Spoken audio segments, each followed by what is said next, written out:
सदा सर्वदा योग तुझा घडावा, तुझे कारणी देह माझा पडावा. उपेक्षू नको गुणवंता अनंता, रघुनायका मागणे हेची आता. हनुमंतांची कुळवली राम मंडपावेला गेली, श्रीराम भक्तीने फळली. रामदास बोले या नामे, शुका सारिखे पूर्ण वैराग्य ज्याचे.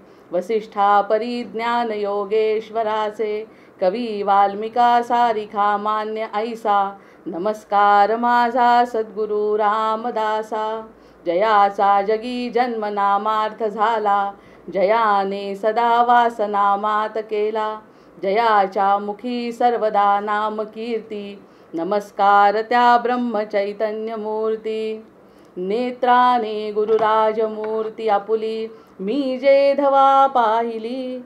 तू विष्णू शिव तूच दैवत मला, तू तात तू माऊली. झाला भाव मनात या मग करू कोणास पाचारण. प्रल्हादा गुरुराजया नित तुम्हा, माझे असो वंदन, माझे असो वंदन. आदौ राम तपोवनादिगमनं, हत्वा मृगङ्काञ्चनं. वैदेही हरणं जटायुमरणं, सुग्रीव संभाषणं. वाली निर्दलनं समुद्रतरणं, लङ्कापुरी दाहनं. पश्चाद् रावण कुंभकर्ण हननं, एतद्धि रामायणं. जय जय रघुवीर समर्थ, जय जय रघुवीर समर्थ. ओम नमः शिवाय. रत्नैकल्पितमासनं हिमजलैर्स्नानं च दिव्याम्बरं, नानारत्नविभूषितं मृगमदामोदाङ्कितं चन्दनं. जातिचम्पकबिल्वपत्ररचितं पुष्पं च धूपं तथा. दीपं देवदयानिधे पशुपते हृत्कल्पितं गृह्यतां. संवर्णेन वरत्नखण्डरचिते पात्रे घृतं पायसं, भक्षं पञ्चविधं पयोदधियुतं रम्भाफलं पानकं. शाकानामयुतं जलं रुचिकरं कर्पूरखण्डोज्ज्वलं. ताम्बूलं मनसा मया विरचितं, भक्त्या प्रभो स्वीकुरु. छत्रं चामरयोर्यजं व्यजनकं चादर्शकं निर्मलं. वीणाभेरिमृदङ्गकाहलकला गीतं च नृत्यं तथा. साष्टाङ्गं प्रणतिस्तुतिर्बहुविधा हे तत्समस्तं मया. संकल्पेन समर्पितं तव विभो पूजां गृहाण प्रभो. आत्मा त्वं गिरिजामतिः सहचरा, प्राणात् शरीरं गृहम्. पूजा ते विषयोपभोगरचना, निद्रा समाधिस्थितिः. सञ्चारः पदयो प्रदक्षिणविधिस्तोत्राणि सर्वा गिरौ. यद्यत्कर्म करोमि तत्तदखिलं, शम्भो तवाराधनं. करचरणकृतं वा कायजं कर्मजं वा, श्रवणनयनजं वा मानसं वापराधं. विहितमविहितं वा सर्वमेतत्क्षमस्व. जय जय करुणाब्दे श्री महादेव शंभो. ओम नमः शिवाय. अनेन प्रियतां देवो भगवान् जानकीपतिः, श्रीरामचन्द्रपूर्वेषाम् अस्माकं कुलदैवतं.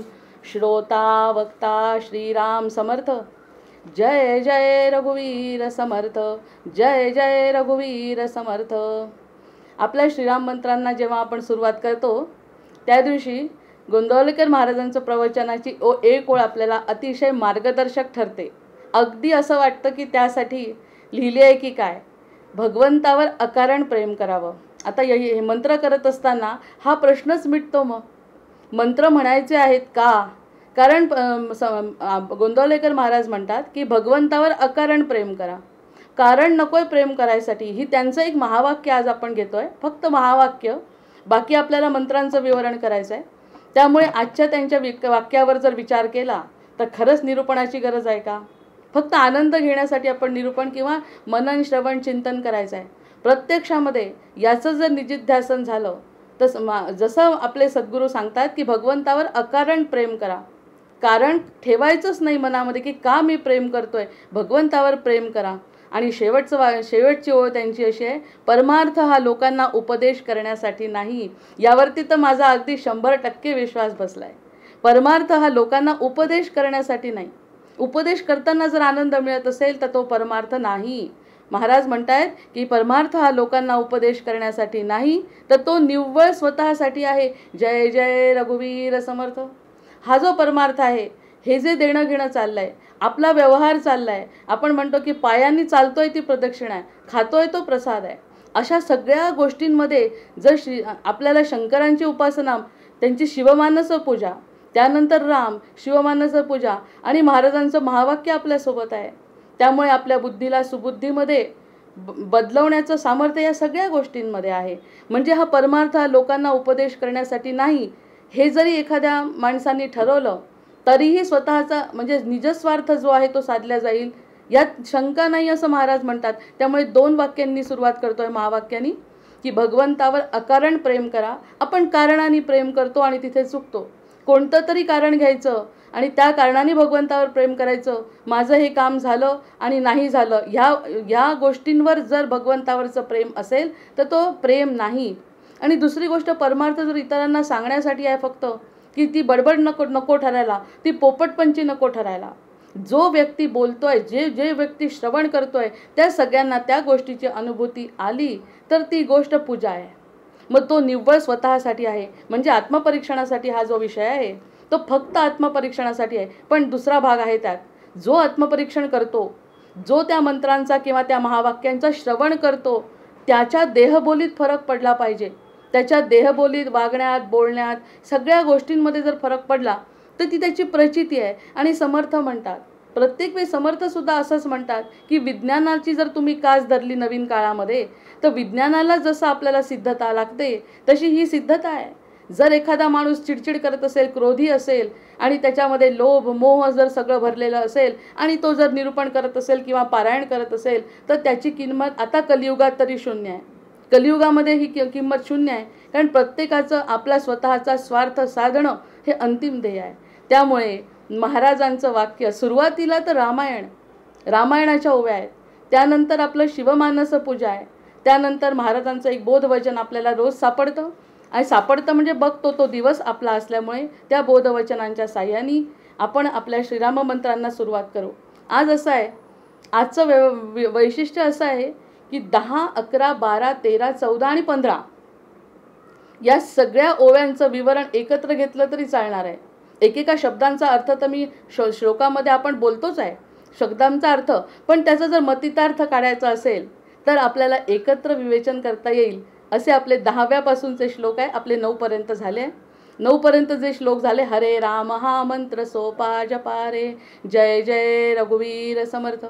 आता त्यातला 10वा आहे, बहुव्याप संतापतो मूळ पाया, गतायुष्य द्रव्ये नये कोटी बापा, कळे ना तुला कोणता तो नफा रे, हरे राम हा मंत्र सोपा जपा रे, जय जय रघुवीर समर्थ. बहुव्याप संतापतो मूळ बापा. इतका व्याप आहे, इतका संताप आहे, त्या ठिकाणी आपण इतकं रममाण झालो आहे, खरंच रममाण झालो आहे, खोटं नाही. आपण आत्मपरीक्षणातून जर बोलत असू तर ह्या सगळ्या गोष्टींमध्ये इतकं मन रमलं आहे की त्या मन रमलेल्या अवस्थेमध्ये आपण इतकं गुंतलो आहे की दुसरं काही चांगलं आहे हे समजतच नाही. जोपर्यंत आपल्याला अशी चापट बसत नाही, आपल्या बुद्धीला कोणीतरी वळवणारं भेटत नाही, तोपर्यंत आनंद आहे. मी तर म्हणते आनंद आहे म्हणून आनंद नाही. दुःख असलं तरी आनंद वाटतो. आजचं दुःख उद्यामध्ये बदलेल आणि आपल्याला आनंद मिळेल ही एक आशा आहे चुकीची. त्यामुळे त्यांनी बहुव्याप, इतका व्याप वाढलाय आणि न कळत्या काळापासून जो व्याप वाढला, त्यांनी संताप म्हणजे भावना, सगळ्या प्रकारच्या भावना, तो मूळ पापा, ते मूळ आहे सगळं पापांचं. बरं केलं तर केलं, त्यावरती काही प्रश्न नाही. आत्तापर्यंत अज्ञान होतं, अज्ञानामध्ये आपण ते केलं, काही चूक नाही, कारण आपण जीव आहे. जीवाला कळेपर्यंतच वेळ येते ना. आता ज्ञानेश्वरांना फार लवकर इतक्या गोष्टी समजल्या, ज्ञान कळलं, अद्वैताचा सिद्धांत त्यांना कळला, पूर्वपुण्याई, आणि तो अवतार आहे, अवतार कार्य असल्यामुळे त्यांना तो कळला. पण त्यांना कळला, आपल्याला कळला नाही, इतपत ठीक आहे. पण जर कळायचा असेल तर त्याकडे वळायला पाहिजे ना, वळल्याशिवाय शक्य नाही.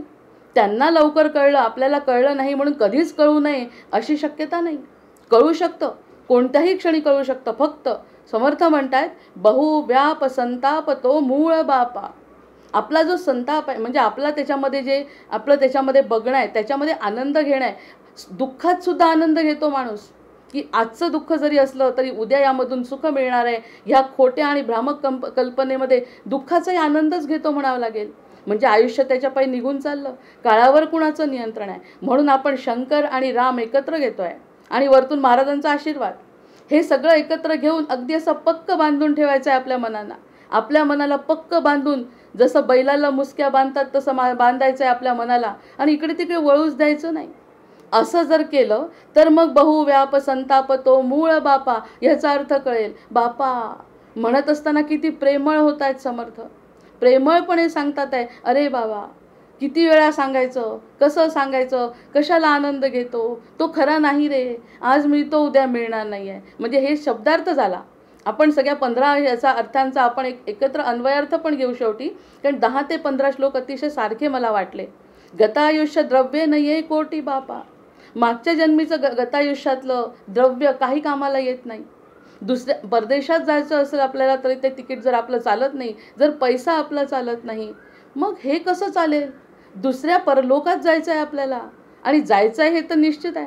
कारण तुमचं आणि माझं आयुष्य जर सारखं नाही, प्राण्यांचं आणि माझं जर आयुष्य सारखं नाही, झाडांचं आणि प्राण्यांचं आयुष्य जर सारखं नाही, तर कुठेतरी काहीतरी केलंय म्हणून हे जीवन मिळालंय हे तर आता कळलंय कमीत कमी, की काहीतरी बदल आपण केलाय मागच्या जन्मी. जे आपल्याला कळत नव्हतं चालतंय, कळलं नाही तरी चालतंय.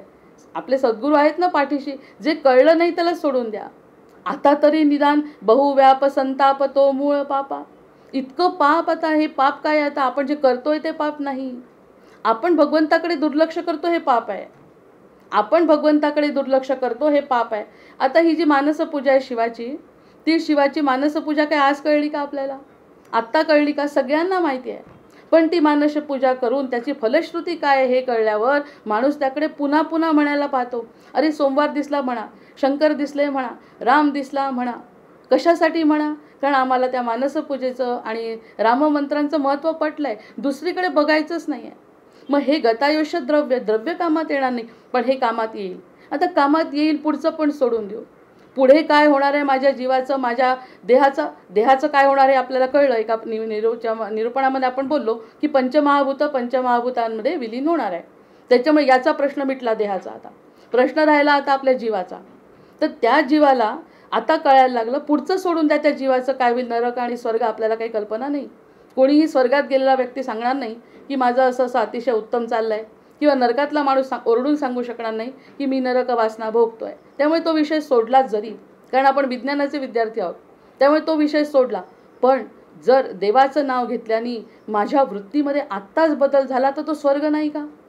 आत्ताच जर मला आनंद झाला, असं वाटायला लागलं हे जग खूप सुंदर आहे, असं वाटायला लागलं भरला घनदाट हरी दिसे, आळंदीलाच जायची गरज नाही, घरामध्ये सुद्धा हरी दिसायला लागला, नातवामध्ये हरी दिसायला लागला, प्रत्येक जीवामध्ये हरी दिसायला लागला. याचं मोठं निरूपण आता करणार आहे, कारण त्याच्यासाठी 15 श्लोक एकत्र घेतले.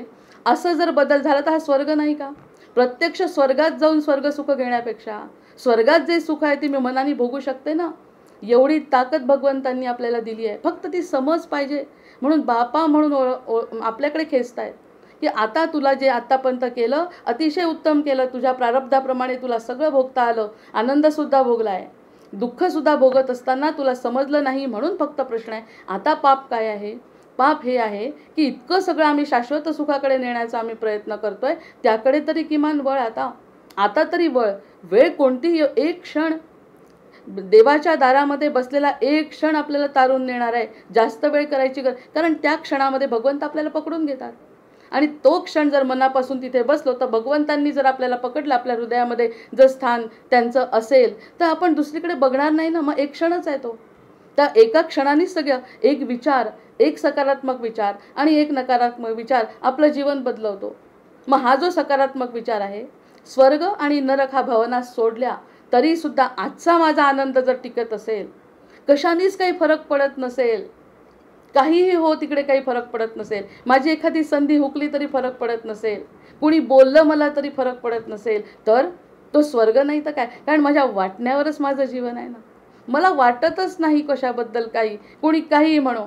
आणि जे वाटतंय ते इतकं दिलंय असं वाटतंय, भगवंतानी इतकं दिलंय, इतकं दिलंय की त्याला मला मोजता येत नाही. अशी जर भावना मनात एखाद्याच्या निर्माण झाली तर तो स्वर्ग नाही तर काय.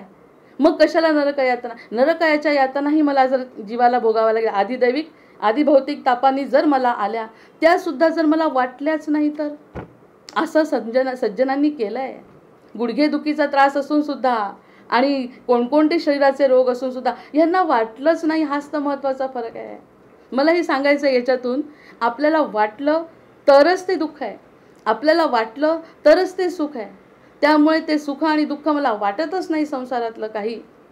असं जर एखाद्या महाराजांचं वचन असेल आणि ते आपण त्यांचा अनुभव आपण जर घेतला तर मग ह्यांचं बहु व्याप संतापतो मूळ बापा गतायुष्य द्रव्ये नये कोटी बापा. काहीही कामात येणार नाही. हे जे मला मिळतं आहे आज ते माझ्या सतत सोबत आहे. तूच माझा सांगाती, जेथे जातो तेथे तू माझा सांगाती असतो, सतत असतो. असा अनुभव समर्थांनी घेतलाय, असा अनुभव सगळ्या संतांनी घेतलाय, असा अनुभव या मार्गातल्या बऱ्याच लोकांनी घेतलाय. मग त्या अनुभव घेण्यासाठी काय करावं लागेल.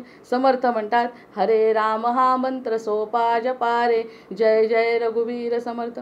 यापैकी सोपं असं काहीच नाही राहिलं, शिल्लक नाही. हा झाला 10वा मंत्र. 11वा मंत्र म्हणतात, तुझे आप्त दृश्यार्थी नुसतेची होती. आता अजून त्यांनी स्पष्ट केलंय समर्थांनी या ठिकाणी की तुझे आप्त दिसले तुला होते. याचा अर्थ ते चांगले नव्हते असं अजिबात म्हणायचं नाही आहे. आपलं कुटुंब व्यवस्था आहे, आपली कुटुंब वत्सल आपली संस्कृती आहे. कुटुंबाला अतिशय महत्त्वाचं स्थान आहे. हे सगळं आपण मानतोय कारण परंपरा पाळणारे आपण आहे. समर्थ असं कसं म्हणतील की तुझं कुटुंब खोटं आहे, असं अजिबात म्हणणार नाहीत समर्थ. याची ग्वाही आहे की कुटुंब वाईट कसं. ते सुद्धा आईला म्हणाले होते, आई तू जेव्हा म्हणशील तेव्हा मी तुला भेटायला येतो. याचा अर्थ आईला आणि जे काही त्यांच्या जीवनात आहे त्यांना सगळ्यांना स्थान आहे, पण कळायला पाहिजे त्यांचं स्थान आणि आपण कोण. फक्त एवढं कळणे, त्याच्यावरती कोणत्याही प्रकारची प्रतिक्रिया प्रतिसाद द्यायचा नाही, कारण तसाही संताप बंदच केला आहे त्यांनी, क्रोध बंदच केला आहे, मद मोह लोभ मत्सर नाहीच आहे. मग जे लोक समोर आहेत त्यांच्या बाबतीत कृतज्ञता राहणे हा एक भाग झाला. तुझे आप्त दृष्टार्थी नुसतीच होती. आता ते नुसते कसे होते. माझी आई किती दिवस आपल्यासोबत टिकणार आहे हा महत्त्वाचा भाग आहे. ते तत्व आपल्यासोबत आहे, आईचं तत्व निस्संशय. गुरु जसे आपल्यासोबत आहे निस्संशय आहे, पण मर्यादा आहेत ना. मर्यादेच्या दृष्टीने आपण विचार करायचा कुटुंबाचा. कुटुंबाचा विचार मर्यादेने केला तर तुझे आप्त दृश्यार्थी दिसत होते. 2 ओंडक्यांची होते सागरात भेट, एक लाट तोडी तेव्हा पुन्हा नाही गाठ. एक सागराची लाट त्या दोन ओंडक्यांना जर विभाजन केलं तर ते पुन्हा भेटत नाहीत. पुन्हा भेटण्यासाठी त्यांची उत्पत्ती नाही. तसं आपल्या संसारामध्ये काळरूपाने घातल्या गेला. एखाद्याचं जीवन संपलं, अरे 6 महिन्याचं बालक मरतंय, 6 महिन्याचं 10 वर्षाचं बालक गेलं तर काय आपण म्हणू शकतो यावरती. मग असे दृश्यार्थी होते असतात. ते प्रेमही करतात, ते चांगलेही आहेत. कोणी वाईटाबद्दल आपण बोलतच नाही आहे. वाईट आहे समाज आणि वाईट आहे लोक याच्याबद्दल चर्चाच नाही. आपलं कोण आहे, मी कोण आहे ह्याचा जर शोध घ्यायचा असेल, तुझे आप्त दृश्यार्थी नुसतेची होती, तनु ते चिते माझी की बोळविती. आपण जर आपला शेवट झाला तर चिते माझी नेणारे तेच आहेत. काही पर्याय आहे का काही. रामांना सुद्धा शरयूमध्ये जावंच लागलं ना, अवतार कार्य संपवावंच लागलं ना. मग ते संपवल्यानंतर जर माझ्या लक्षात आलं की अरे आपलं आयुष्य संपलं, किंवा जायच्या वेळी लक्षात आलं आपल्या हातात काय राहिलं, 25, 50, 100, 90, 100 हा जरी काळ आपण लक्षात घेतला तरी एक दिवस संपण्याचा येणारच आहे. मग संपण्याचा आपलाही येणार आहे, इतरांचाही येणार आहे. हे दृश्य जगत दिसत आहे ते किती वेळ सोबत आहे. मग त्यांनी किती वेळ आपली सोबत केली, किती महत्त्वाचा विषय आहे. त्यामध्ये रमतोय आपण, इतकं रमतोय. बहुव्याप संताप तो मूळ बापा. इतकं रमतोय त्यामध्ये की जणू काही मी याचं आयुष्य बदलवून टाकणार आहे मुलाचं. नवरा बायकोच्या जीवनाशिवाय दुसरं जीवनच नाही. ती लीलावती म्हणते, मला सोडायचंच नाही माझ्या नवऱ्याला गेलेलं पाहिल्यावर. आणि जेव्हा मरणार हे कळलं तेव्हा तिने तपश्चर्येला सुरुवात करून टाकली. आधी म्हणाली की माझा नवरा, मला असं वाटतंय की याचं जीवन संपत आलंय. तिने तपश्चर्येला सुरुवात केलेली. योग वसिष्ठांनी पहिलीच कथा सांगितली आहे की मला माहिती आहे आता नवऱ्याचं मरण जवळ आलंय, त्यामुळे मी आता तपश्चर्या करते आणि सगळ्या देवदेवतांना मी माझ्या समोर उभं करते, मी नाही मरू देणार. तिने ऐकलंय. लाडकं लेकरू आहे तिचं ते, कारण सुरुवात आहे. मानवी जीवनाची सुरुवातच तिथे आहे. आपण म्हणतो की रामापासून आपण सुरुवात केली तर तिथून सुरुवात आहे. त्या बाईला वाटणं साहजिक आहे, माणसाला वाटणं साहजिक आहे, मातेला पुत्राबद्दल वाटणं साहजिक आहे. हे सगळं माहिती आहे. त्यामुळे वसिष्ठांनी उत्तर दिलं आहे की सरस्वतीने तिला सगळीकडे फिरवून आणलं आणि सध्याच्या परिस्थितीत तुझा नवरा काय करतोय, आधीचं आयुष्य तुमचं काय होतं, हे सगळं ते तिचं पुण्य आहे. आपलं तेवढं पुण्य नाही ना, म्हणून फक्त विश्वास ठेवला तरी जमत आहे. तिचं पुण्य होतं म्हणून तिला सरस्वतीने फिरवून आणलं सूक्ष्म देहानी सगळीकडे. आपल्याला नाही, पण आपणही जर तिच्यासोबत फिरू शकलो, किती बोलता येतं या विषयावर. आपण सुद्धा त्याच्यासोबत जर फिरू शकलो म्हणजेच त्या सरस्वतीचा कृपा झाली असं म्हणून, तर आपण सुद्धा पाहू शकतो मागे काय होतो, पुढे काय होतो. मग हे जर पाहिलं, मग बाबा या शवामध्ये, ह्या देहामध्ये तुला खरंच रस आहे का आता सांग, असं म्हटल्याबरोबर तिचे डोळे खाडकन उघडतील. अजून आमची कथा संपायची आहे. मग ह्या सगळ्या गोष्टी जेव्हा घडतात, तनु हे चिते माझी की बोळवी ती, बोळवावंच लागणार आहे. लहानांना बोळवावं लागणार आहे, मोठ्यांना बोळवावं लागणार आहे. देह संपणार आहे. माझा सुद्धा देह संपणार आहे असं जर जीवाला वाटलं तर तो जे देह संपण्याच्या आधीच काहीतरी तरतूद करून ठेवेल असं समर्थ म्हणतायत. असे जाणूनही तर काही करा रे, असं जाणा. असं जाणून जर तुम्ही स्वतःचं हित करायचं ठरवलं तर मार्ग उघडा आहे. अगदी राजमार्ग तुम्हाला देतो. कोणता राजमार्ग? हरे राम हा मंत्र सोपा जपा रे, जय जय रघुवीर समर्थ. किती गोड आहे. सांगत असताना कुणालाही दुखावलेलं नाही, कुटुंबाला दुखावलं नाही, कुटुंब संस्थेला दुखावलं नाही, आपण कुणामध्ये रमायचं नाही असंही म्हटलं नाही.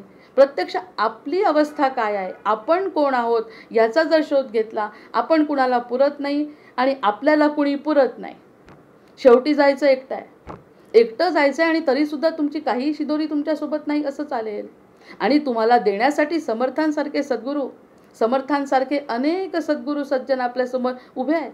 हात अगदी आपण जोडला की त्यांची कृपा होणार आहे. मग अशा परिस्थितीमध्ये समर्थांच्या बाजूने आपण बोलतोय, समर्थांचे मंत्र जपत असल्यामुळे त्यांनी सांगितलं हरे राम हा मंत्र सोपा जपारे. हा 11वा भाग झाला. शब्दशहाला सुद्धा वेळ जातोय. सगळे गोड आहेत शब्द, म्हणजे याचे शब्द कुणाला समजत नव्हता अशातला काहीच भाग नाही. फक्त अनुभवातून आपण जर काही बोललो आणि अनुभव देण्यासाठी जर बोललो किंवा आत्मपरीक्षणासाठी जर बोललो तर तो काहीतरी वेगळा. कारण बोलणार वेगळं काय आहे, सत्य एकच आहे. तो आणखी कोणी बोलो, पूर्वी पार आलेले योगवसिष्ठ असो की कोणतेही ग्रंथ असो, अद्वैताचा सिद्धांत असो, बोलणार तेच आहे. फक्त बोलणारे बदलणार आहेत. आणि बोलणारे बदलल्याने जर ऐकणाऱ्यांमध्ये आणि बोलणाऱ्यांमध्ये बदल झाला तरच काहीतरी आपल्या हाती लागणार आहे, अन्यथा सर्व व्यर्थ आहे. आता 12वा जो श्लोक आहे, हे 5 सोबत घेण्याचं कारण मला एकनाथांचा अभंग सांगायचा आहे. एकनाथांचा आणि 2 अभंग याच्या संदर्भात सांगायचे, त्यामुळे शब्दशः अर्थ अतिशय सोपा असल्यामुळे थोडक्यात घेते. तर कुटुंबी स्त्रिया पुत्रते दास दासी, सारखे आहेत की नाही हे श्लोक सगळे अगदी सारखे आहेत. त्यामुळे यांना एकेका श्लोकावर निरूपण करायची फार गरज नाही आहे. कुटुंबी स्त्रिया पुत्रते दास दासी, बहु पोषिसी सोसुनी दुःख राशी. इतकं पोचतो त्यांना तोच पुन्हा बहु व्याप संतापतो मूळ बापा पापा. इतका त्याच्यामध्ये वेळ घालवला आहे, इतकं जीवन, इतकी बुद्धी, इतका पैसा, सगळं आलेलं त्यांच्यासाठी घालवलं आहे. कुटुंबी स्त्रिया पुत्र ते दास दासी, सगळ्यांसाठी घालवलं आहे. खरंच घालवलं आहे, खोटं काही नाही त्यात. समजतच नसल्यामुळे हेच खरं आहे असं समजून पहिलीतल्या मुलाला प्रश्न विचारतात, तू कोण आहे समजतं का? तो सांगतो मी कोण आहे. पहिलीला विचारतात, चौथीला विचारतात, 8वीला विचारतात, 10वीला असतो. जनरल नॉलेजमध्ये एक प्रश्न प्रत्येक टीचर विचारतच असतो की तू कोण आहे, हु आर यू. मग असा प्रश्न विचारला तो त्याच्या परीपरीने उत्तरच देतच असतो. असा परमार्थामध्ये पण प्रश्न विचारला आणि तो सगळ्यात महत्त्वाचा आहे. जय जय रघुवीर समर्थ. पहिल्या वर्षी जो उत्तर देणार आहे तसंच जर 10व्या वर्षी उत्तर दिलं आणि तसंच जर जीवनामध्ये बदल झाला नाही तर बालकामध्ये आणि आपल्यामध्ये फरक तो काय? तसं बालकच व्हायचं आहे, आपल्या विचारांनी बालकत्व पत्करायचंच आहे. पण बालकासारखी बुद्धी जर राहिली तर उपयोग काय शेवटी? आणि ती बुद्धी मिळवायची आणि त्यावर स्थिर राहायचं आणि स्थिर राहण्याचे कष्ट जरी झाले तरी स्थिर राहायचं, तर ती सद्गुरूंची कृपा आहे असं समजायचं. अन्यथा पुन्हा आपल्याला ओढायसाठी माया आहेच. मायेचा भवसागर पार करणं सोपं नाही आहे. कोणत्याही क्षणी माया आपल्याला खेचते आणि पुन्हा चढलेली व्यक्ती पुन्हा सापशिडीसारखी खाली येते. जय जय रघुवीर समर्थ. सापशिडीचा खेळ खेळत असताना आपल्याला गंमत वाटते, पण तो सापशिडीचा खेळ खरंच इतका सुंदर आहे की ज्या ठिकाणी शिडीने वर गेलेला माणूस सापाच्या तोंडाने खाली येतो. ही माया नाही तर काय, हे भवसागर नाही तर काय. हे सगळ्या गोष्टी ज्या खेळातून आपल्याला शिकवायचा प्रयत्न करतात सगळेजण, मग तो खेळ वाईट होता का आपण खेळलो? अजिबात नाही. कुटुंब वाईट होतं का? अजिबात नाही. अजूनही कुटुंब वाईट आहे का? अजिबात नाही. सगळं सगळं चांगलं आहे. फक्त आपली अवस्था काय यावरती आपण चिंतन मनन करायचं. म्हणून गोंदवलेकर महाराजांचं जे वाक्य आहे, परमार्थ हा लोकांना उपदेश करण्यासाठी नाही, तो की निव्वळ स्वतःसाठी आहे. किती परफेक्ट ओळ आली आहे आपल्यासाठी बघा. म्हणजे समर्थ आपल्याला किती सांभाळत असतात की शोध घे फक्त, सगळं सापडणार आहे. मग या ठिकाणी आपल्याला बहुपोषिशी सोसुनी दुःख राशी, त्याची भार काबाड ओझे किती रे. इतकं काबाड कष्ट करायचे, ओझं घ्यायचं, काही कारण नाही रे. सोडून दे सगळा भार, सोडून दे सगळा भार, सोडून दे, ज्याचं त्याला करू दे. आणि इतकं मुक्त आणि मोकळं वाटतं, खरंच सांगते, इतकं मोकळं वाटतं की त्या मोकळेपणाला तुलना नाही करतायत. कोणाचं काहीही चालत असो, मी बाकी मोकळी आहे असं म्हटल्यावर त्या व्यक्तीला किती शांतता मिळेल हे शब्दात वर्णन करता येत नाही. ही सद्गुरूंची कृपा आहे. जय जय रघुवीर समर्थ. आता 13वा, बहु इच्छिसी कीर्ती सन्मान काही. हे तर करतो. एखाद्या मुलीला पोळी जरी शिकवली पुरणाची अतिशय सुंदर आईनी, 3-3दा आई म्हणते, किती मी शिकवली ना, जमली ना, सगळ्यांनी कसं म्हटलं ग तुला, चांगलं म्हटलं ना सासरी, काय सांगितलं मग तू, कुणी शिकवली? मग त्या मुलीने जर सांगितलं की माझी आई अतिशय सुंदर पोळ्या करत होती म्हणून मला ते जमलं, हिची कॉलर टाईट. ही जी कीर्ती सन्मान किती वाटतो त्याच्यात, वाटावा. आपण शिकवलंय, त्याचं फळ आपल्याला मिळालंय, त्याचं कौतुक होतं आहे, अगदी वाटलं पाहिजे, त्याच्याबद्दल प्रश्नच नाही. पण जो 13वा श्लोक आहे तो बहुव्याप संताप तो मूळ पापा, त्याच्यामध्ये जो व्याप लावला आहे ना, मी म्हणजे मी, दुसरं कोणी नाही करत. आणि मुलींनी केलं तरी सांगायचं की नाही नाही नाही, माझ्याशिवाय कुणी शिकवलं असतं. हे जे त्याच्या मागचे बिरुद आहेत ना, त्याबद्दल प्रश्न आहे. बहु इच्छिसी कीर्ती सन्मान काही. इतका सन्मान आपल्या इतकं आपणच फक्त शहाणं, हे जे वक्तव्य वाटतं ना, बुद्धीला वाटतं आणि प्रत्येकाला की माझ्यासारखं कुणी नाही, असं जेव्हा वाटतं तेव्हा आमच्या घरीच, म्हणजे माझा नवरा म्हणायचा की जे तुझ्याजवळ आहे असं तुला वाटतं, अत्युच्च टोक तू बघ तुझ्याजवळ काय आहे. आणि मग एखाद्या पर्वताजवळ जसं उभा राहतो तसं एखाद्या व्यक्तीच्या समोर पायाशी जाऊन उभी राहा. आणि मग योगीच होते असं म्हणायला पाहिजे. पायाशी जाऊन उभी राहा आणि त्यांनी काय केलंय ते बघ, आणि मग तू तुलना कर बरं स्वतःची. मग वाटतं का तुला मोठेपण स्वतःचं? तू जे केलंय तसंच सारख्या करणाऱ्या व्यक्तीच्या पायाशी जा. तू जे केलंय, जे नाही केलंय त्याच्याजवळ नाही. त्याच क्षेत्रामध्ये समजा शिक्षक आहे, त्या शिक्षकी पेशामधलाच एखादा उत्तम शिक्षक जो आता रिटायर्ड होत आहे त्याच्याकडे जा. त्यांनी काय केलं, त्यांनी कसा अभ्यास केला, असं जर तू त्याच्याजवळ जाऊन बसली ना 2 मिनटं, तरी समजेल अरे आपण तर काहीच अभ्यास नाही केला एवढा जेवढा ह्यांनी केला आहे. आणि हे जुन्या काळचे असल्यामुळे तर अधिकच हुशार आहेत. आपण तर फक्त थोडंसं वाचतो आणि शिकवतो, ह्यांनी अख्खं आयुष्य त्या पुस्तकांमध्ये घालवलं आहे, असं एकदा तरी मनात येईल तुझ्या, असं म्हणायचे. म्हणजे या सगळ्या गोष्टी घरातून शिकायला पाहिजे ना. म्हणजे असं कुटुंब वाईट आहे का? मग समर्थांना असं अपेक्षितच नाही. कुटुंब अतिशय उत्तम आहे, अतिशय उत्तम माणसं आहेत, पण टिकाऊ नाहीत ना ह्या गोष्टी, ह्याच्यावरती प्रश्न आहे. मग बहु इच्छिसी कीर्ती सन्मान काही. आता हा जो सन्मान आपण पाहू इच्छितो, समर्थांना सुद्धा जर म्हटलं असतं की तुम्ही चांगले, तर त्यांनी मानलं नसतं, अजिबात म्हटलं नसतं. तू तुझा उद्धार करून घे, माझा प्रश्न माझा आहे. तू माझ्याबद्दल न बोलता, तुम्ही खूप चांगले याचा अतिरेक सुद्धा न करता तू स्वतःचा उद्धार कर, त्यात मला आनंद आहे रे बाबा, तू माझं कौतुक करू नको, असं समर्थांनी म्हटलंय.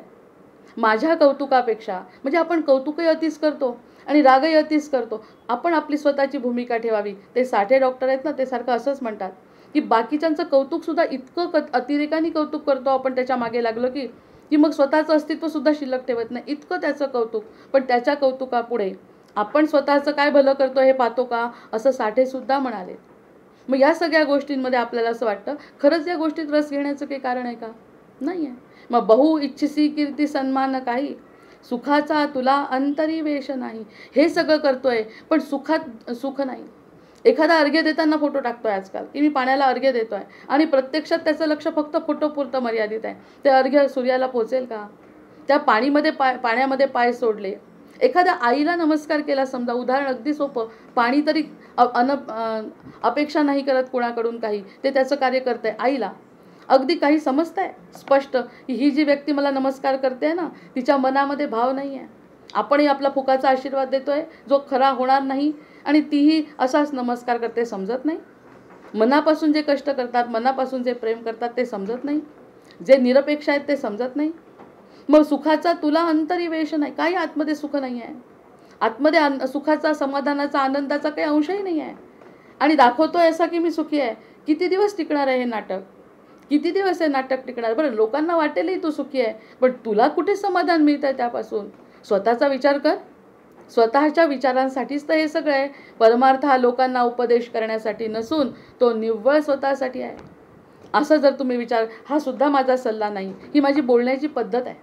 प्रत्यक्षात मी असं ठासून बोलत सुद्धा नाही, सोडून दिलं आहे बोलणं सुद्धा सोडलं आहे. पण ही पद्धत असल्यामुळे, शिक्षक असल्यामुळे ह्या पद्धतीने बोलावं लागतं. त्याबद्दल समर्थांची सुद्धा क्षमा मागते की हे जे गोष्ट चालतात ना, हे सांगण्यासाठी नाही आहे.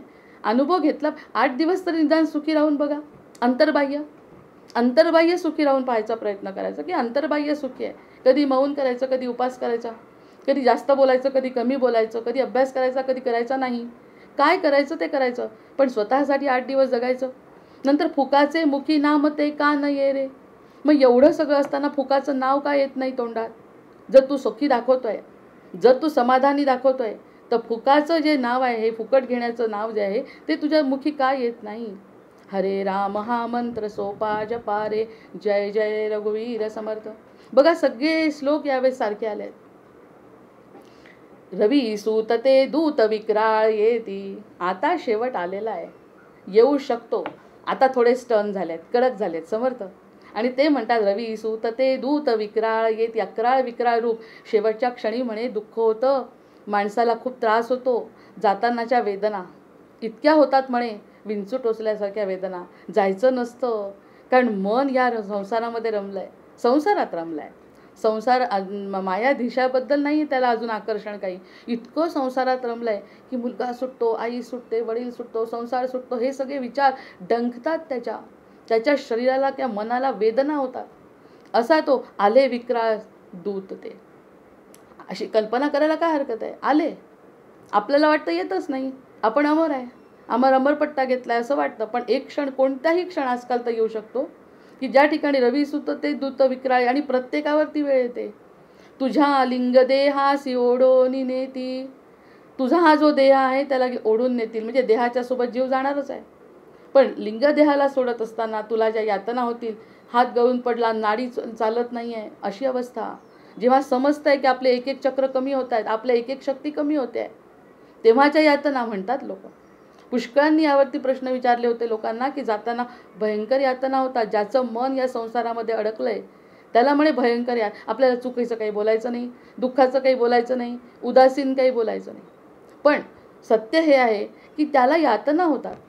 मग तुला खंडिती मुंडिती दंडिती रे, याच्यावर तर विश्वास ठेवू. तुला खंडिती मुंडिती दंडिती रे.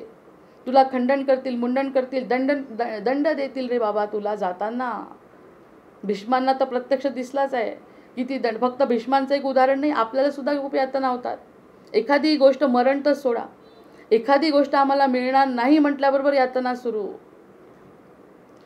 परदेशात जायचा आमचा प्लॅन आहे आणि अचानकपणे आमचा विजा जर आमचा नाही मिळाला मला आणि नाही जाता आलं, किती दुःख आहे.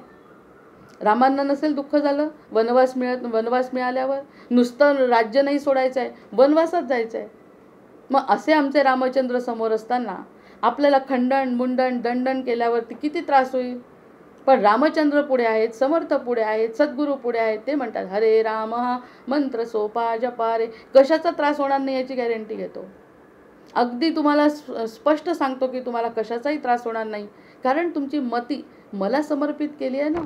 आणि मी काही करू शकतो.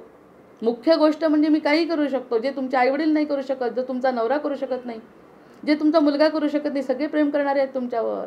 एकही असा नाही. मित्रसुद्धा काय कमी प्रेम करतात? चैतन्य सत्संग मंडळ काय आपल्यावर प्रेम नाही करत? एकमेकांवर सगळ्यांचं प्रेम आहे. पण ते प्रेम काही कामात पडत नाही. पण समर्थांचं जर ते काहीही करू शकतात, मग ते काही करू शकतात अशी व्यक्ती जर आपण पकडली तर हे सगळेच आपल्या मागे आहेतच. यांचे आशीर्वाद आहे आणि पुढे समर्थ आहेत. जय जय रघुवीर समर्थ. जसं हनुमंतरायांनी उड्डाण घेण्याच्या पूर्वी म्हटलं की मला उड्डाण घ्यायची शक्ती प्राप्त झाली आहे, मला कळलं, पण मला उड्डाण घ्यायच्या आधी या सगळ्यांचे आशीर्वाद आहे. ही नम्रता, ही विनम्रता जी आहे त्यांची, त्या विनम्रतेला आपला प्रणाम आहे. जय जय रघुवीर समर्थ. कुठे प्रश्न तत्वाचा आहे.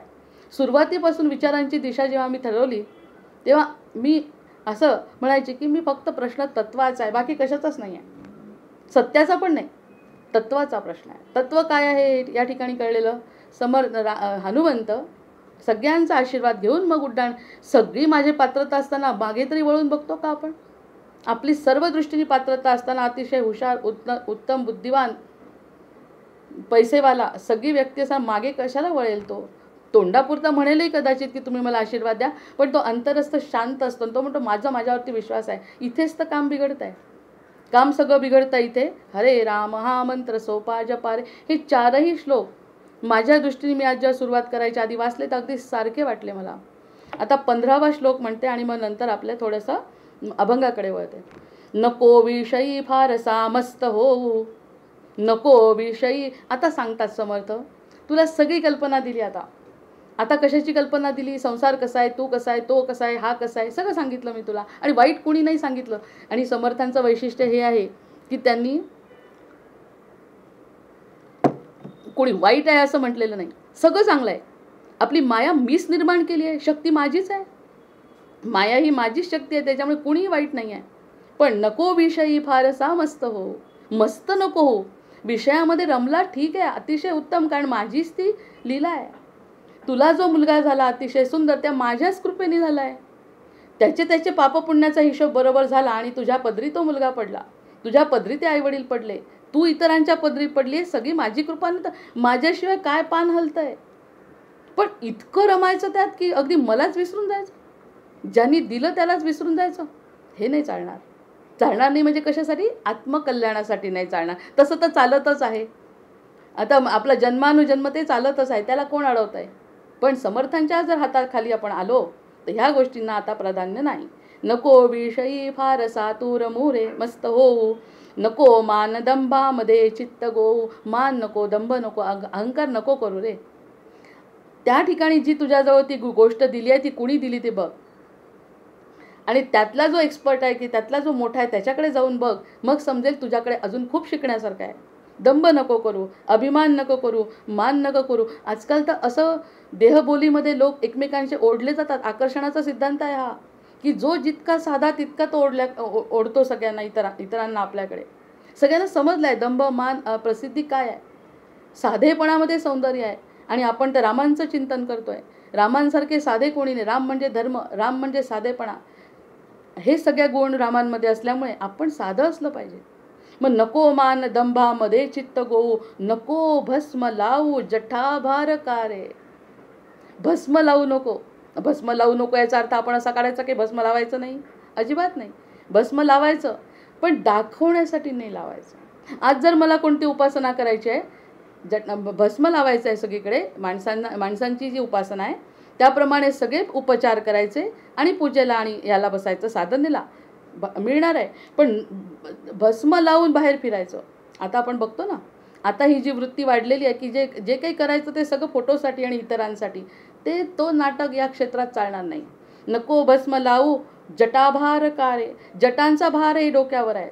आता एवढे नागा साधू बघतो, याच्यातले किती चांगले असतील मला म्हणजे कोणावर टीका टिप्पणी करायची नाही, पण जे कोणती नाटक करत असतील त्यांना अंतर्यामी समर्थांना माहिती आहे की कोण कसं आहे. कारण अंतर्यामी जो संतुष्ट आहे त्याचा चेहराच सांगतो की मी संतुष्ट आहे. त्यासाठी या नाटकांची गरज नाही. जटाभार असेल तर तो अंतर्बाह्य शुद्ध असू शकतो आणि नसूही शकतो. जय जय रघुवीर समर्थ. तो असू शकतो आणि नसूही शकतो. मग असू शकतो तो उत्तम आहे, नसेल तर प्रश्न आहे. जर तो तसा नसेल, जटाभाराला वाईट म्हटलं आहे का? नाही. भस्माला वाईट म्हटलं आहे का? अजिबात नाही. अर्थ असा काढायचाच नाही आहे. भस्म अतिशय उत्तम आहे, जटाभार अतिशय उत्तम आहे. पण जटाभार असून जर अंतर्बाह्य तो शुद्ध नसेल तर त्या जटाचा भार आहे, तो नुसता जटेचा भार आहे. तो कसाही राहिला आणि अंतर्बाह्य शुद्ध असेल तर त्याला तीच किंमत आहे जी जटाभारांच्या उत्तम असण्याची आहे. म्हणजे जटाभारा वरचा भाग आहे. जटाभार हे साधन आहे, फक्त साध्य नाही. हे महत्त्वाचं आता कलियुगामध्ये कळणं आहे. हे जर कळलं, साधन आहे हे साध्य नाही. साध्य काय आहे? माझा आनंद, समाधान आणि भरला घनदाट हरी दिसे. सगळीकडे हरी दिसतोय अशी जर वृत्ती होऊ शकली तरच आपल्या मनातला राग जाईल ना, अन्यथा राग कसा जाईल? आपल्या मनामध्ये आपली बुद्धी जी आपल्याला सारखी शिकवत असते की तू हुशार आहे, अशी बुद्धी शिकवत असते की तू सुंदर आहे, आपली बुद्धी शिकवत असते की तू वेगळी आहे, ते कसं जाईल? जोपर्यंत सगळं आपल्याला सारखं दिसत नाही तोपर्यंत ते जाणार नाही. त्यामुळे हरे राम हा मंत्र सोपा जपा रे, जय जय रघुवीर समर्थ. शब्दशः अर्थ सगळ्यांनाच कळण्यासारखं आहे. हे 5 श्लोक घेण्याचं कारण नाही तर एकेका श्लोकावर आपल्याला विवरण करावं लागतं, पण या 5ही श्लोकांचा साधारणपणे अर्थ सारखाच येतो. मग त्यामुळे त्यांनी म्हटलं की 15 याच्यामध्ये काय करायचं आणि काय नाही. मग याच्यामध्ये समर्थ म्हणतात, हाट भरला प्रपंचाचा, नफा पडावा देवाचा. प्रपंचाचा हाट पडलाय, प्रपंच तर करायचा आहे कारण मीच दिलाय. जरी तुझ्या पापपुण्यामुळे मिळाला तरी दिलाय मीच ना. मग तो प्रपंच करायचा आहे, पण नफा कोणाचा पाहायचा आहे? देवाचा. देवाचा नफा पाहणे म्हणजे आपल्याला अंतर्यामी शुद्ध करणे हे कार्य आहे आपलं. आपल्याला ह्या सगळ्या गोष्टींमध्ये पडायचं नाही आहे. मग हे सगळं सांगितल्यानंतर मग आपल्याला असं वाटायला लागतं, मग आपले तुकाराम महाराजांचं किंवा आधी मी हे करते. मनुष्य हा जन्म एक असा आहे की यामधून आपण काढू शकतो अर्थ की त्यालाच फक्त शक्य आहे हा आनंद मिळवणे. गायीने ठरवलं ती किती पुण्यवान आहे गाय, पण तिला कळत नाही, तिला असं आनंद होणे वगैरे तिला कळत नाही. त्यामुळे साधना करणं आपलं काम आहे. आता हे सगळं करण्यासाठी हरे राम हा मंत्र बघा, या ठिकाणी थांबण्याचं कारण एक आहे की हरे राम हा मंत्र किती सोपा, सहज, सुंदर, राम, अनुरागी हे सगळं आहे. अगदी स्पष्ट आता झालेलं आहे की हे साधं आहे, पण त्याला साधना लागते. त्याला साधनेच्या तोंडात येत नाही. तो मंत्र येण्यासाठी आहे सोपा सोपा सोपा सगळ्यांनी सांगितला, पण साधना करावी लागते. तर त्या साधनेचे 3 प्रकार आहेत, भक्ती, ज्ञान आणि योग. योगाने कोणी साधतं, भक्तीने कोणी साधतं, कोणी ज्ञानाने सांगतं. मग आपलं मन एकदा का निर्मळ झालं आणि निर्मळ होण्यासाठी जे साधन आहे, एक तर भक्ती करा, एक तर ज्ञान मार्गाकडे जा किंवा योग करा. योगाने सुद्धा साधता येतं, कारण आपल्या योगातून कुंडलिनी शक्तीचं प्राधान्य होऊन आपण इथे जी कुंडलिनी शक्ती काल हनुमंताच्या याच्यावर आपण बोललो तशी इथे जर सहस्रार आपलं जर जागृत झालं तर त्या ठिकाणी आपल्याला अनुभूती येऊ शकते. म्हणजे योगही तितकाच आहे, ज्ञानाने सुद्धा येतं आहे. ज्ञान जर मिळालं भगवंताचं, भगवंत असं करतो, भगवंत तसं करतो, हे सगळ्या गोष्टी ज्ञानाने अद्वैत सिद्धांत जर वाचला तर कळेल. आणि तिसरा आपला सोपा भक्ती मार्ग आहे. पण हे 3 मार्गांची साधना आवश्यक आहे. एक अटच आहे आता, म्हणून 15वर थांबली ही अट आहे. सोपा सोपा सोपा म्हटलं तरी त्याला एक प्रकारचा कसा बोथटपणा येतो. सोपा आहे म्हणतात फक्त, पुढे काही जात नाही. असं नाही, सोपा आहे पण ती करण्यासाठी मोठी अट आहे. जसं आपल्याला डॉक्टर व्हायचं असेल तर आपल्याला 12वीची परीक्षा उत्तम द्यावी लागणार आहे, तेव्हा कुठे MBBSला ॲडमिशन मिळेल. मग तोंडामध्ये राम येण्यासाठी सुद्धा, मुखामध्ये राम येण्यासाठी सुद्धा साधना करावी लागते ना. मग हे सगळं असं असताना मग त्यांनी म्हटलं आहे की यांचं एकनाथांचं भारूड मला आवडलं. त्या भारूड म्हणून आपली वेळही झाली आहे, कारण सत्वर पाव ग मला भवानी आई रोडगा वाहीन तुला, सत्वर पाव ग मला भवानी आई रोडगा वाहीन तुला. आता त्यांना वाटायला लागलं की मला जर इतरांचं कल्याण करायचं असेल तर अशा पद्धतीने लोकांना सांगावं लागणार आहे. भारूड हे अतिशय सुप्रसिद्ध अशी कल्पना आहे की त्या ठिकाणी लोकांना आकर्षित, जसा वासुदेव आहे. त्यांनी म्हटलं मला लवकर पाव, तू माझ्यावरती लवकर उपकार कर आता, कारण साधना फळाला आली आहे. आणि साधना फळाला आल्यानंतर तुम्हाला लवकर पाव भवानी आहे. ज्याची कोणाची स्तुती करायची त्याची करायची आणि म्हणायचं पाव मी तुला रोडगा देते, म्हणजे एखादा नैवेद्य तुला दाखवते. रोडगा म्हणजे विदर्भातला पदार्थ आहे तो रोडगा. तो त्यांना महत्त्वाचा वाटला. आपल्याला जो महत्त्वाचा वाटला तो पदार्थ मी तुला देते, बाई तू पाव मला. आणि ते म्हणतात आहे सासरा माझा गावी गेला तिकडेच खपवी त्याला. असा जर अर्थ आपण घेतला, सासरा गेला आणि खप, कुटुंब संस्था विस्कळीत केली का? अजिबात नाही. त्या संसाराशी यांचा संबंधच राहिला नाही. जय जय रघुवीर समर्थ. सासरा माझा, कोण आहे सासरा माझा? गावी गेला. आता हा जो सासरा आहे तो सासरा म्हणजे कोण आहे? तो दंभ आणि अहंकार आहे त्यांचा. स्वतःबद्दलच बोलताय ना, की त्यांनी म्हटलं की देहबुद्धी माझी जर गेली, माझी जर देहबुद्धी गेली तर मग काय होणार आहे? आत्मनिवेदनाचा मार्ग मोकळा होतो. हा संसारातला सासरा नाही. माझ्याजवळ जी देहबुद्धी आहे म्हणजे पंचमहाभूतांचं शरीर आणि जीव हे मला वेगळं कळलं. आता ही देहबुद्धी जर माझी गेली तर मग माझा तो सासरा जो आहे, तो दंभ अहंकार किंवा जी देहबुद्धी ती आता गेल्यासारखी वाटते आहे, तिकडेच मारून टाक तिला. जी पुन्हा यायचा प्रयत्न करेल ना, जे आता आपण म्हटलं 5 श्लोकांमध्ये समर्थ तेच म्हणाले, की असं चढतो सापशिडीसारखं आणि मध्येच कोणता तरी आपल्याला अडचणी येते. मग तो सासरा गेलाय, देहबुद्धी गेली आहे, वाटतंय की देहाचं आता काही राहिलं नाही. देह काय, जीव काय मला समजलाय. मग असं समजल्याबरोबर तो माझा सासरा कसाबसा गेलाय.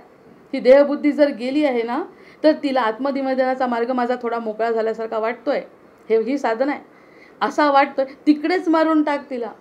भवानी आई रोडगा देईन तुला. जर तिकडच्या तिकडे मारला तर मला काही त्रास नाही. त्याच्यानंतर सासू माझी जाच करीते नौकर नेग तिला. माझी सासू मला खूप जाच करते. संसारातली सासू नाही. आजकाल संसारातली सासू अतिशय प्रेम करते. संसार हा विषय नाथ आणि समर्थांमध्ये नाहीच. त्यामुळे सासू म्हणजे ही देहबुद्धी बुद्धीला झिजवते. झिजवते म्हणजे काय? मनामध्ये लोभ मोह अहंकार इतकी जी चित्तवृत्ती येते ना, त्या चित्तवृत्ती पुन्हा पुन्हा बुद्धीकडे ओढते. जे लोभ कमी जायचा प्रयत्न केला पुन्हा ओढते. ती सासू जशी त्रास देते ना, तशी माझी बुद्धी सुबुद्धी व्हायचा प्रयत्न करते. कसं तरी सुबुद्धी करून हे रामनामाचा जप म्हणायचा प्रयत्न करते. पण ती सासूसारखी मागे लागली आहे माझी स्वतःची दुर्बुद्धी. कोणती? की ही जी माझे वाईट काम क्रोध मद लोभ मोह मत्सर हे जे सगळे आहेत ना, हे सासूच्या रूपाने आलेले ते सगळे मला पुन्हा ओढतात ग. त्यामुळे सासू माझी जाच करते लवकर ने ग तिला. जर तिला तू नेलं ना, तर मी माझ्या आत्मनिवेदनासाठी मोकळी आहे. कारण मला आता वाटायला लागलं, कारण माझी साधना पूर्ण झाली आहे. एकनाथांचं भारूड आहे, त्यामुळे साधना त्यांची पूर्ण झाली आहे. नंतर त्यांनी म्हटलं, जाऊ माझी फडफड बोलते बोडकी कर ग तिला. माझी ही जाऊ आहे ना, ती वासना आहे माझी.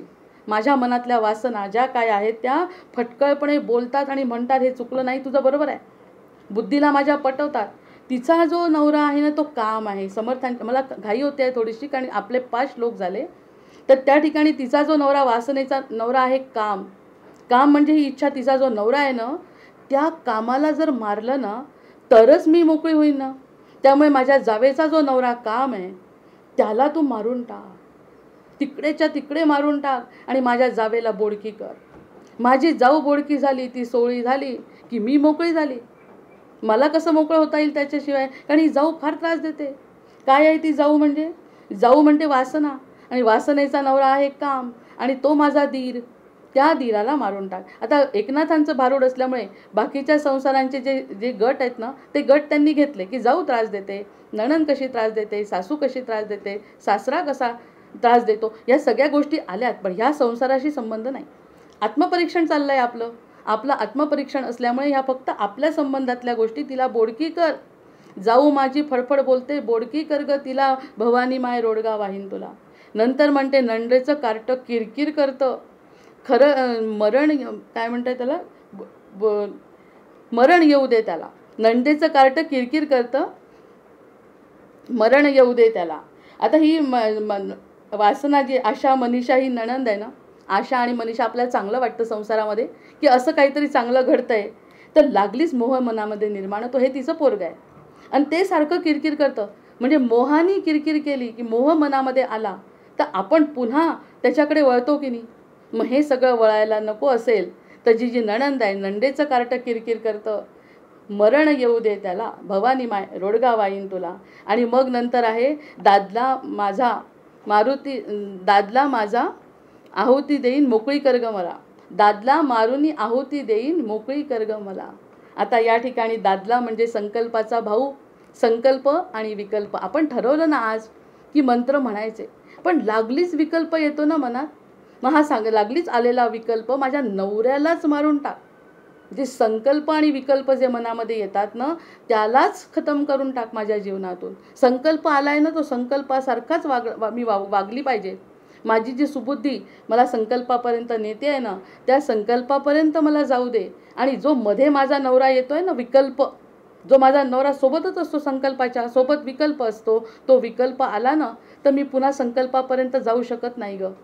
त्यामुळे आता माझ्या मनात थोडे संकल्प चांगले यायला लागले, मला म्हणावं वाटायला लागलं. मग त्याची आहुती द्यावी वाटते मला नवऱ्याची.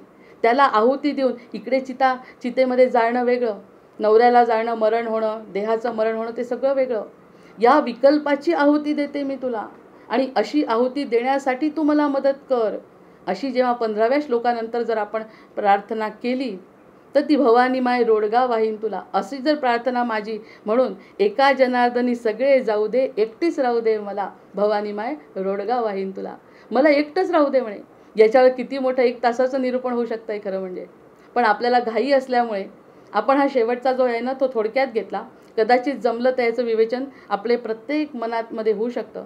असं एकटं राहायचं आहे मला, कुणापासून तोडलं नाही आहे. आपल्या मनातली अहंकार आणि आपला जो सासरा आहे, आपली जी नणंद आहे, आपली जी जाऊ आहे, आपल्या नंडेचं कार्ट आहे आणि आपला दादला, हे सगळे आपलेच आहे. यांची सगळ्यांची आहुती मला द्यायची आहे.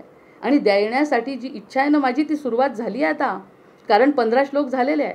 आता मनामध्ये निर्माण झालं की रामनामाचा श्लोक घ्यावा. पण बरोबर नणंद येते मध्ये, नंडेचं कार्ट किरकिर करतं, नाही घेऊ देत मला. म्हणून जाऊ माझी फडफड बोलते, बोडकी कर ग तिला. तिचा जावेचा जो नवरा आहे तो काम क्रोध मनामध्ये आले त्याला बोडकी करून टाक, सोळं करून टाक तिला, जेणेपासून ती माझ्यापासून दूर जाईल. आणि माझा मग काय म्हणतात, एका जनार्दनी सगळे जाऊ दे, एका जनार्दनी सगळे जाऊ दे, एकटीच राहू दे मला, भवानी माय रोडगा वाहीन तुला. अशा प्रकारचं मला वाटलेलं 5 श्लोकांवरचं अजून 2 श्लोक होते खरं म्हणजे. पण प्रत्यक्षात आपल्याला थांबायला पाहिजे. अशा पद्धतीने एकनाथांच्या भारुडांनी आणि दुसरी गोष्ट ब्रह्मचैतन्यांच्या शब्दांनी जी काही सुरुवात झाली, त्या सगळ्या शब्दांना समर्थ सद्गुरूंनी आशीर्वाद द्यावा अशी मी त्या सद्गुरूंजवळ प्रार्थना करते. आणि आजचा हा माझा निरूपणाचा भाग संपवते. जय जय रघुवीर समर्थ. भर्जन भव बीजाचे, अर्जन सुख संपत्तीचे, तर्जन यमदूताचे, राम गर्जन बोला राम राम राम. आवाहनं न जानामि तवार्चन, पूजांचैव न जानामि, क्षम्यतां परमेश्वर, क्षम्यतां परमेश्वर, क्षम्यतां परमेश्वर. जय जय रघुवीर समर्थ. जय श्री कृष्ण.